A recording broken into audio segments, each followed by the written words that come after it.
Hi everyone, so if you're like me and your MGB GT had these Spax rear shocks, telescopic shocks conversion on them, you may have found, like I have, that the eyelets have actually fused to the brackets at the top on there as well.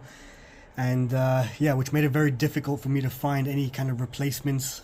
Couldn't get those off. I'd have to replace the entire brackets. So that being said, with the telescopic shocks as well, there doesn't seem to be any sort of kits or where you could just buy the shocks itself. You have to buy the whole kit, or these are like over £200 just to replace them. What I have found is you could use a Morris Minors rear shock conversion. Now these are a lot more available. These are only about £60, which wasn't too bad. And what it is they're slightly larger. The bore on the eyelets is actually slightly larger, but actually lines up perfectly if you use the original eyelets. That would just literally fit on there and push through. So what I've done is I've actually taken the eyelets off here. So I've had to cut these from there. I've had to cut them, as you can see, all the rubber shavings, to leave you with this, which is the eyelet itself.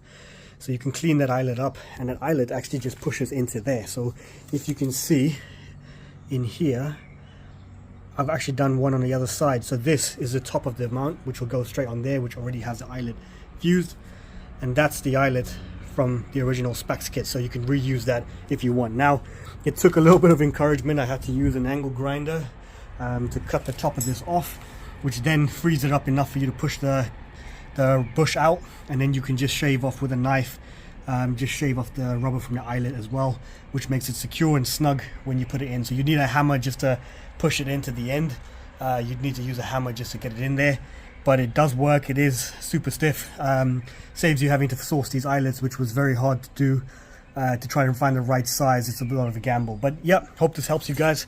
Yeah, an alternative to buying Spax or Koni shocks, which cost a fortune. You could just use the Morris Minor ones from there.